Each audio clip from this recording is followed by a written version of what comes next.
Hello everyone, कैसे हैं आप? घर पर रहिए, सुरक्षित रहिए। तो आज मैं शुरू कर रही हूँ आपके लिए डीएलएड सेकंड सेमेस्टर का हिस्ट्री का अगला जो सिलेबस आपका शुरू होता है, जिसमें सबसे पहला टॉपिक है भारत में प्रथम साम्राज्य की स्थापना। जैसा कि मैंने आपको बताया था, जो आपके डीएलएड की हिस्ट्री है वो एक दूसरे सेमेस्टर के साथ पूरी तरह से जुड़ी हुई है। यानी फर्स्ट सेमेस्टर का जितना हिस्ट्री है उसके आगे की हिस्ट्री आपकी सेकंड सेमेस्टर में है, उससे आगे की थर्ड में और उससे आगे की फोर्थ में। तो आपने फर्स्ट सेमेस्टर में लास्ट टॉपिक पढ़ा था मगध साम्राज्य की स्थापना, यानी जो सबसे बड़ा साम्राज्य उभर कर आया था वो था मगध साम्राज्य। ठीक है। तो जो महाजनपद काल में आपने पढ़ा था कि महाजनपद काल का जो समय है वो छठी शताब्दी ईसा पूर्व हुआ था, और उस समय जो राज्य थे वो एक छोटे छोटे भागों में बिखरे हुए थे, और धीरे धीरे जो है ये सभी मिलकर के जो है जनपद बन गए, और फिर जनपदों से बड़ा साम्राज्य मगध साम्राज्य बन गया, और फिर जो है ये एक बड़े साम्राज्य के रूप में उभर कर आया। तो उस समय जो महाजनपद काल थे उसमें दो प्रकार के राज्य थे, एक थे गणतंत्र राज्य और दूसरे थे राजतंत्र राज्य। महाभारत और पुराणों के अनुसार मगध का सबसे जो प्राचीन राजवंश का संस्थापक था वो था वृहद्रथ। वृहद्रथ जो था वो जरासंध का पिता था, और वृहद्रथ का जो अंतिम शासक था वो था रिपुंजय, और जो राजधानी थी वो थी राजगृह। इसके बाद जो है इस पर हर्यक वंश ने शासन किया। हर्यक वंश में तीन शासक प्रमुख रूप से हुए, जो थे सबसे पहला इसका संस्थापक बिंबिसार, उसके बाद अजातशत्रु, उसके बाद उदयन, और लास्ट रहा था नागदशक। तीसरा आपका इसमें आता है हर्यक वंश के बाद जो है फिर शिशुनाग वंश जो है स्थापित हुआ, जिसमें कि शिशुनाग और कालाशोक इन दो लोगों ने जो है इस पर राज किया। शिशुनाग वंश के बाद नंद वंश में महापदानंद व घनानंद ने शासन किया, और नंद वंश के बाद जो ये साम्राज्य था यह मौर्य साम्राज्य के रूप में उभर कर आया था। यानी कि जो अब मगध साम्राज्य था वो मौर्य साम्राज्य बन गया था। यहाँ से हम बात करेंगे मौर्य साम्राज्य के बारे में। मौर्य साम्राज्य की स्थापना 322 ईसा पूर्व हुई थी, और यह 232 ईसा पूर्व तक चला था। मौर्य वंश का जो संस्थापक था वो था चंद्रगुप्त मौर्य, और इसका जो जन्म हुआ था वो लगभग 345 ईसा पूर्व हुआ था। अब इसमें लगभग इसलिए कहा जा रहा है क्योंकि चंद्रगुप्त मौर्य के जन्म को लेकर बहुत सारी भ्रांतियां हैं। अलग अलग जो ग्रंथ हैं उनमें अलग अलग जो है समय काल बताया गया है। इसके माता पिता, इसका जाति, इन सब चीज़ों पर जो है बहुत सारे विवाद हैं, तो इसलिए कुछ भी नहीं कहा जा सकता। इसका जन्म लगभग 345 ईसा पूर्व हुआ था। जो चंद्रगुप्त मौर्य के गुरु थे उनका नाम था चाणक्य। चाणक्य को हम और भी कई नामों से जानते हैं, जैसे कि विष्णुगुप्त, कौटिल्य, और इनको भारतीय मैकियावेली भी कहा जाता है। अब जानते हैं कि चंद्रगुप्त मौर्य के उत्तराधिकारी कौन कौन हुए। इनके उत्तराधिकारियों में सबसे पहले जैसे कि इसका संस्थापक आता है चंद्रगुप्त मौर्य। चंद्रगुप्त मौर्य के बाद उसका बेटा बिंदुसार, फिर उसका बेटा अशोक, फिर जालोक, संप्रति, दशरथ, बृहस्पति और वृहद्रथ। जैसे कि मैंने आपको बताया था कि मगध साम्राज्य का जो सबसे प्राचीन जो संस्थापक था वो उसका नाम था वृहद्रथ, और वैसे ही अब जो इसका लास्ट शासक रहा है जो मौर्य काल में था वो उसका नाम भी वृहद्रथ था। मौर्यकालीन इतिहास को जानने के हमारे पास जो है बहुत सारे स्रोत हैं, जिनके पढ़ने के बाद जो है हमें मौर्यकालीन इतिहास का पता चलता है। जैसे कि संस्कृत साहित्य लिखे गए, लौकिक साहित्य लिखे गए, इसके बाद उपनिषद काल में आपके बुद्ध साहित्य लिखे गए, जैन साहित्य लिखे गए, यूनानी साहित्यों में भी जो है मौर्य काल का वर्णन किया गया है। जो बहुत सारे विदेशी यात्री आए थे जैसे कि चीनी, तिब्बती, इन सब लोगों ने भी अपने द्वारा लिखी गई किताबों में मौर्य काल का, यानी जो मौर्य समय था उस समय का शासन काल किस तरह का था, उन सब चीज़ों के बारे में जो है यहाँ पर बताया है। इसके अलावा जो हमारा है जो पुरातात्विक सामग्री है, जैसे कि उस समय काल के जो भी हमें पुरातत्व तात्विक पदार्थ जो है प्राप्त हुए हैं, तत्व प्राप्त हुए हैं, उन तत्वों के आधार पर जो है हम इस मौर्य वंश के बारे में जो है जान सकते हैं। अब जानते हैं कि चंद्रगुप्त का जो विजय अभियान था, यानी जिसे माना जाता है कि चंद्रगुप्त जो है वो बहुत एक जो है साधारण से परिवार का था, वो कोई राजा महाराजा नहीं था, तो वो किस प्रकार से जो है मगध का शासक बन गया। कहीं कहीं किसी किसी ग्रंथों में ऐसा बताया गया है कि एक बार जो चाणक्य थे, जो चंद्रगुप्त मौर्य के गुरु थे, ये जंगल से गुजर रहे थे। वहाँ पर इन्होंने देखा कि जो एक बालक था वो शेर के साथ युद्ध कर रहा था। वह बहुत निडर और साहसी था। उसके साहस को देखकर जो है ये इस बालक से प्रभावित हो गए और ये इस बालक को अपने साथ ले गए और इन्होंने ही इसका पालन पोषण किया। इन्हें युद्ध नीति और राजनीति आदि के बारे में जो है सब कुछ सिखाया। अब जानते हैं कि चंद्रगुप्त ने किस प्रकार से जो है अपने साम्राज्य को इतना विशाल साम्राज्य बनाया। सर्वप्रथम इसने मगध पर जो है आक्रमण किया, किंतु ये सफल नहीं हो सका। जिस समय कि घनानंद यहाँ का शासक था, ये उस समय इसने जो है मगध पर आक्रमण किया था, लेकिन इसे सफलता प्राप्त नहीं हुई थी। फिर चंद्रगुप्त ने दूसरा आक्रमण पंजाब पर किया। यह पंजाब को यूनानियों से मुक्त करना चाहता था। इसने देखा कि जब सिकंदर की मृत्यु हो गई तो इसने पंजाब में पूरी शक्ति के साथ जो है यूनानियों के विरुद्ध युद्ध छेड़ दिया और वहाँ इसने विजय प्राप्त कर ली और पंजाब से यूनानियों को खदेड़ कर बाहर कर दिया। अब पंजाब विजय के बाद चंद्रगुप्त मौर्य का जो साहस था, शक्ति थी, वो बहुत अधिक बढ़ गई थी। इसका आत्मविश्वास बढ़ गया था और इसी आत्मविश्वास के साथ इसने जो अगला आक्रमण था वो दोबारा से मगध पर किया और मगध के शासक घनानंद को मार गिराया और स्वयं मगध का शासक बन गया। तो ये थी इसकी स्टोरी चंद्रगुप्त मौर्य की कि ये किस प्रकार मगध का शासक बना। फिर मगध का शासक बनने के बाद इसने सिकंदर के सेनापति सेल्यूकस के साथ युद्ध किया। सिकंदर की मृत्यु के बाद जो सेल्यूकस था वो बेबीलोन का जो है शासक बन गया था। वहाँ का राज्य जो है वो सेल्यूकस को मिल गया था। वह भी सिकंदर की तरह भारत पर विजय का सपना देखने लगा था। चंद्रगुप्त ने सेल्यूकस को जो है पराजित कर दिया और इसके साथ संधि कर ली। संधि में इसने जो है हिरात, काबुल, कंधार व बलूचिस्तान जो है वो प्राप्त कर लिए। यानी सेल्यूकस ने जो है ये सब कुछ चंद्रगुप्त को दे दिए। तो सेल्यूकस ने चंद्रगुप्त को कौन कौन से राज्य दिए? हिरात, काबुल, कंधार व बलूचिस्तान। उसके अलावा इसने सेल्यूकस की पुत्री हेलेना से विवाह कर लिया और चंद्रगुप्त ने सेल्यूकस को जो है इनाम के रूप में 500 हाथी दिए। और अब चंद्रगुप्त जो है वो एक बहुत ही शक्तिशाली शासक बन गया था और धीरे धीरे इसने अपनी सेना इकट्ठी की, संगठित की और देश के अलग अलग भागों पर, अलग अलग क्षेत्रों पर आक्रमण करके बहुत सारे राज्यों को जो है अपने अधिकार में कर लिया। इसने पूर्वी भारत के राज्य, पश्चिमी भारत के राज्य, उत्तरी भारत के राज्य, दक्षिणी भारत के राज्य, सभी राज्यों पर अपना अधिकार कर लिया था। यानी एक तरह से जो है इसने चारों दिशाओं में जो है अपना अधिकार जमा लिया था। अब जानते हैं कि जो चंद्रगुप्त की शासन व्यवस्था थी, शासन प्रबंध था, वो किस प्रकार का था। जो सबसे ऊंची व्यवस्था थी वो था केंद्रीय शासन। उसके बाद उससे छोटी प्रांतीय शासन, उसके बाद नगरीय शासन, उसके बाद ग्राम शासन। जैसे कि आज की शासन व्यवस्था है, ठीक उसी प्रकार से जो है उस समय की भी व्यवस्था जो है चंद्रगुप्त के काल में थी। अब जानते हैं कि जो चंद्रगुप्त की अर्थव्यवस्था थी वो कैसे चलती थी, यानी इसकी आय के साधन कौन कौन से थे। चंद्रगुप्त मौर्य भूमि कर के रूप में उपज का 1/6 भाग अथवा 1/4 भाग लेता था। इसके अलावा जो इसकी आय के और साधन थे वो थे सेतु कर, जैसे कि जो है बांध बनाए जाते थे उन पर कर लिया जाता था, वन कर, पशु कर, सीमा शुल्क, धर्म स्थलों पर आदि जो ये कर लिए जाते थे, यही जो है इसकी आय के प्रमुख साधन थे।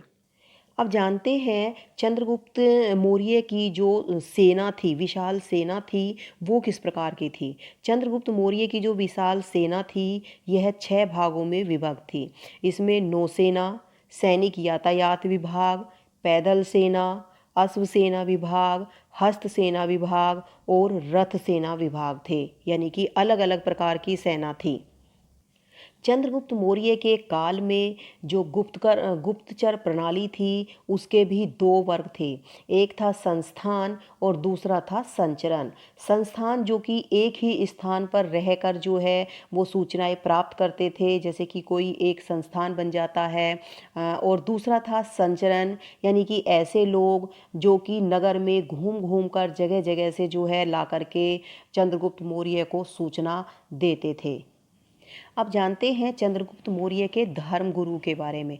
जैसे कि आप उनके गुरु को तो जानते हैं, जिनका नाम था चाणक्य, लेकिन चंद्रगुप्त ने जैन धर्म की दीक्षा ली थी। और जो इनके जैन धर्म गुरु थे वो थे भद्रबाहु। भद्रबाहु से जो है इन्होंने जैन धर्म की शिक्षा दीक्षा ली थी।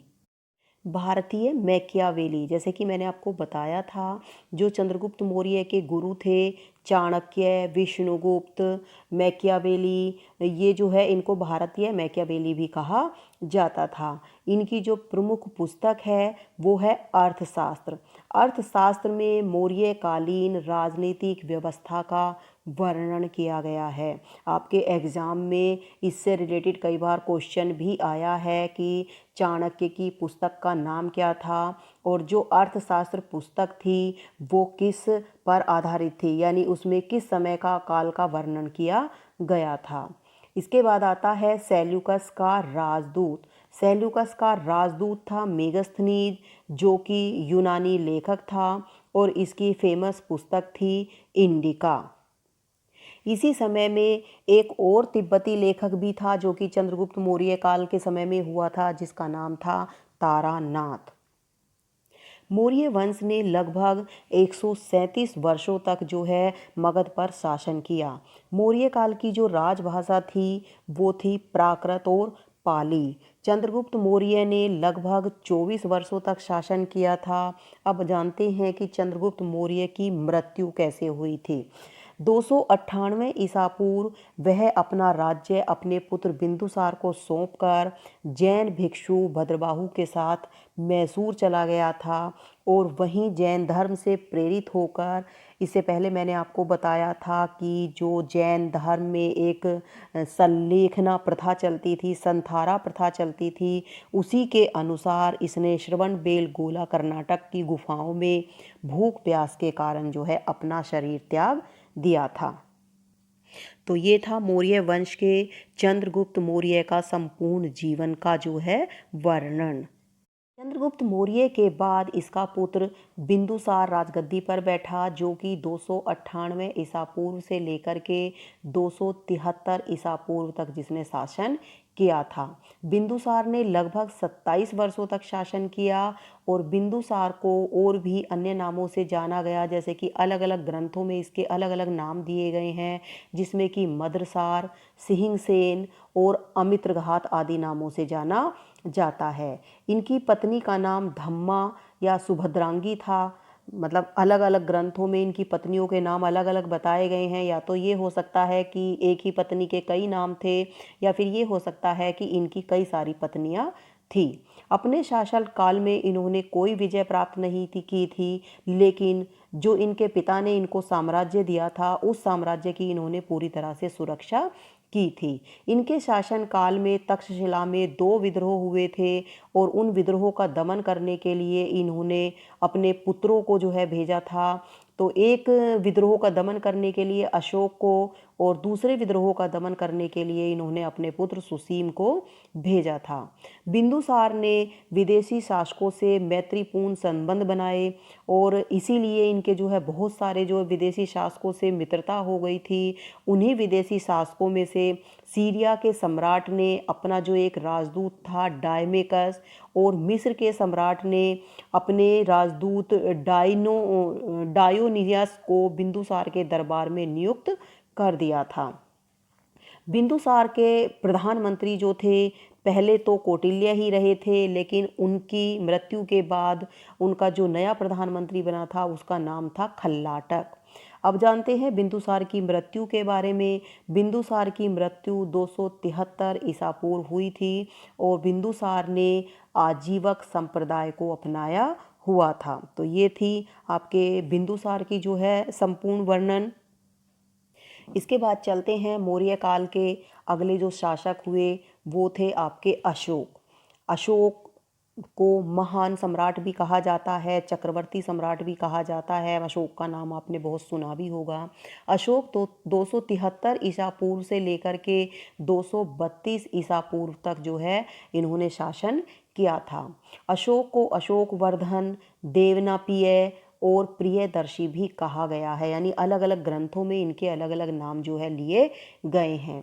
पहले अशोक ब्राह्मण धर्म का पालक और शिव का उपासक था, लेकिन जो इसकी एक विजय थी, कलिंग युद्ध जब इसने किया था, कलिंग पर इसने विजय प्राप्त की थी, उस युद्ध के भीषण नरसंहार को देख करके जो है इसने फिर कभी युद्ध ना करने की प्रतिज्ञा ले ली थी और इसने बौद्ध धर्म को अपना लिया था।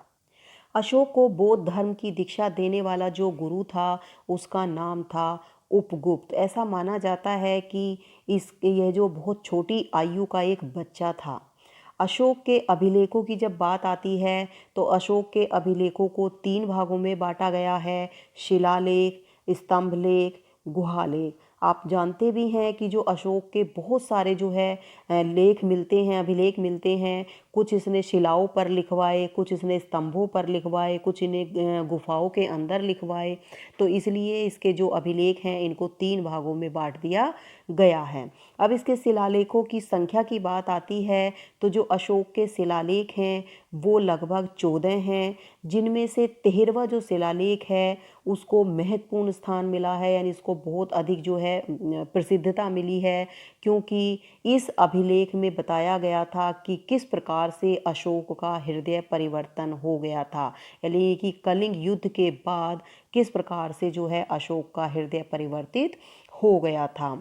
जो अशोक की शिलालेखों की लिपि है, इसने कई लिपियों में जो है ये लेख लिखवाए थे। इसने ब्राह्मी लिपि, खरोष्ठी लिपि, ग्रीक लिपि एवं अरमाइक लिपि का जो है प्रयोग किया था। कलिंग शिलालेखों की संख्या जो थी वो 2 थी, जो कि धौली और जोगढ़ नामक स्थान पर मिले थे।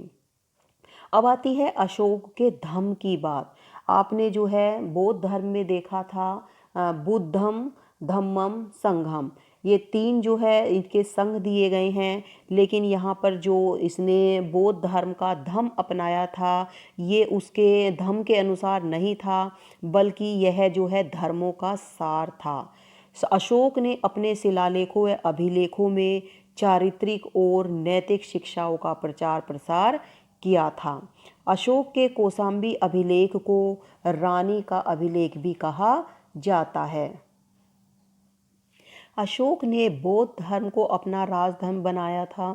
जैसे कि आपने चंद्रगुप्त मौर्य को देखा, वो कौन से धर्म को जो है उसने अपनाया हुआ था। चंद्रगुप्त मौर्य ने जैन धर्म को अपनाया हुआ था। और जो बिंदुसार था वो आजीवक संप्रदाय को जो है उसने अपनाया था। और जो अशोक रहा है इसने बौद्ध धर्म को अपना लिया था। मौर्य काल में जो सरकारी भूमि थी उसको सीता भूमि कहा जाता है। अब जानते हैं जो कि आपके सिलेबस के या आपके एग्ज़ाम के लिए सबसे ज़्यादा महत्वपूर्ण है, वो है मौर्य काल की शिक्षा संस्थाएं। यानी मौर्य काल में कौन कौन सी शिक्षा संस्थाएं थीं। मौर्य काल में नालंदा, तक्षशिला, विक्रमशिला, उद्धवपुरी और वाराणसी जैसी शिक्षा संस्थाएं थीं। जो तक्षशिला विश्वविद्यालय था ये उच्च शिक्षा का केंद्र था। इसके अतिरिक्त मौर्य काल में और भी बहुत सारी जो है शिक्षा संस्थाएं थीं, जैसे कि गुरुकुलों में, मठों में, जो बौद्ध विहार थे उनमें, इनमें भी शिक्षा दी जाती थी। राजगृह वैशाली, श्रावस्ती, कपिलवस्तु आदि जो नगर थे ये भी शिक्षा के प्रमुख केंद्र के रूप में जो है विख्यात थे, विश्वविख्यात थे। शिक्षा प्राप्त करने वाले छात्रों को इस समय में अंतेवासी कहा जाता था। मौर्य काल में कई सारी भाषाओं का जो है प्रचलन हुआ, जैसे कि संस्कृत का, प्राकृत का, पाली भाषाओं का। और इस समय में इन सभी भाषाओं में ग्रंथ भी लिखे गए थे। अशोक ने पाली भाषा को जो है अपनी राजभाषा बनाया था, जबकि जो चंद्रगुप्त मौर्य रहा था उसने प्राकृत भाषा को, क्योंकि जैन धर्म उसने अपनाया था, इसलिए उसने प्राकृत भाषा को अपनी राजभाषा बनाया था। अब जानते हैं मौर्य काल के साहित्यकारों के बारे में कि मौर्य काल में कौन कौन से साहित्य लिखे गए और उनको लिखने वाले व्यक्ति जो है वो कौन थे, यानी कि मौर्य काल के जो दरबारी लेखक रहे थे, कवि रहे थे, वो कौन कौन थे। सबसे इनमें प्रमुख आता है कौटिल्य। कौटिल्य ने अर्थशास्त्र लिखा। भद्रबाहु ने कल्पसूत्र लिखा। श्री मूल कल्प जो थे उन्होंने बौद्ध ग्रंथ में मंजू लिखा। पतंजलि के जो है पतंजलि ने महाभाष्य लिखे। हरिसेन ने वृहत कथा लिखी, वृहत कथा कोप लिखी। और जैन धर्म के लेखक थे जम्बू स्वामी, उन्होंने प्रभाव और स्वयंभव लिखे। बौद्ध साहित्य के जो त्रिपिटक थे वो भी मौर्य काल में ही लिखे गए थे। अब जानते हैं मौर्य युगीन स्तूपों के बारे में, यानी जो है स्तूप के बारे में तो आपने बौद्ध धर्म में भी पढ़ा था कि भगवान बुद्ध की जो अवशेष थे, अस्थियां थीं, उनको लेकर के जो है 8 जगह पर अलग अलग स्तूप बना दिए गए थे। लेकिन अशोक ने बुद्ध के इन्हीं 8 स्तूपों को तुड़वा कर भगवान बुद्ध के उन्हीं अवशेषों को लेकर 84,000 स्तूपों का निर्माण करवाया था। ये जो स्तूप, इनमें प्रमुख स्तूप जाने जाते हैं सांची व भरहूत के स्तूप, ये अशोक ने ही बनवाए थे। यानी अशोक ने लगभग कितने स्तूपों का निर्माण करवाया था? 84,000। अब जानते हैं मौर्य काल के अंत के बारे में कि मौर्य काल का जो है अंत किस प्रकार से हुआ था। बृहदत्त के जो सेनापति थे पुष्यमित्र, मैंने आपको बताया था मौर्य काल का जो अंतिम शासक रहा था वो रहा था बृहद्रथ। बृहद्रथ के जो सेनापति थे पुष्यमित्र शुंग, उन्होंने बृहद्रथ की हत्या करके जो है फिर यहाँ पर ब्राह्मण साम्राज्य स्थापित कर दिया था। तो ये आज आपने जाना मौर्य काल के बारे में जो है संपूर्ण इतिहास, कि किस प्रकार से मौर्य काल बना और किस प्रकार से इसकी जो है शासन व्यवस्था रही, किस प्रकार से इसका जो है अंत हो गया। इसके बाद जो है आपका अगला जो इसी में टॉपिक है आपका मौर्य वंश में ही आता है, ये भी मौर्य काल में ही आता है, गुप्त वंश। इसके आगे जो है गुप्त वंश का शासन काल चला, तो उसके बारे में हम जो है अगली वीडियो में डालेंगे। ये बहुत लंबी हो जाएगी और आपको वैसे भी बहुत मिक्स हो जाएगा आपके दिमाग में, तो इससे आगे का जो वर्णन है हम वो अगली वीडियो में करेंगे। इसी के साथ जो है समाप्त करते हैं। नए टॉपिक गुप्त वंश के साथ जो है फिर मिलेंगे। हंसते रहिए, मुस्कुराते रहिए, घर में रहिए, सुरक्षित रहिए। नमस्कार।